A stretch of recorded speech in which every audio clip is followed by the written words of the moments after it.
Hello மக்களே! நாங்க Saturday, Sunday லீவுக்காக எங்க அம்மாச்சி வீட்டுக்கு போயிருந்தோம். அவங்க வீட்ல ஒரு மரம் இருந்துச்சு. அந்த மரத்துல நெறைய குரங்கெல்லாம் இருந்துச்சு.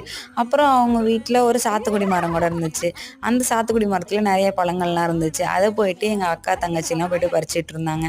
சாத்துக்குடிய உரிக்க ஸ்டார்ட் பண்ணதும் மேல உள்ள குரங்கெல்லாம் எங்களையே பார்த்துட்டு இருந்துச்சு. தருவாங்களா? தரமாட்டாங்களான்னு. சரின்ட்டு உரிச்சத அவங்களுக்கும் ஒரு சொலைய எடுத்து கொண்டு வச்சோம். வச்சதும் மேலேருந்து ஒரு குரங்கு மட்டும் தாவி ஓடி வந்து அந்த சொலைய எடுத்து சாப்பிட்டுச்சு. சாப்பிட்டதும் பாப்பா தம்பிங்களுக்குலாம் ரொம்ப சந்தோஷம். குரங்கு வந்து சாப்பிட்டுருச்சே அப்படின்னு சொல்லி. மேலேருந்து ஒரு குரங்கு மட்டும் வராம இருந்துச்சு. அந்த குரங்க எங்க பாப்பா தம்பிங்கலாம் பாப்பான்னு சொல்லி கூப்பிட்டுட்டு இருந்தாங்க. அப்புறம் பாப்பா தம்பிங்கலாம் எனக்கும் சாத்துக்குடி வேணும் அப்படின்னு சொல்லிட்டு அடம்பிடிச்சிட்டு இருந்தாங்க. அவங்களுக்கும் ஒண்ணு ஒண்ணு எடுத்து குடுத்தாச்சு. அப்புறம் ஆருத்ரா குரங்குக்கு பாய் சொல்லிட்டு கிளம்பிட்டா. நாங்களும் பாய் சொல்லிட்டு கிளம்பிட்டோம். இவங்க தான் எங்க தாத்தா. அவங்க எங்க அம்மாச்சி. தேங்க் யூ ஃபார் வாட்சிங்.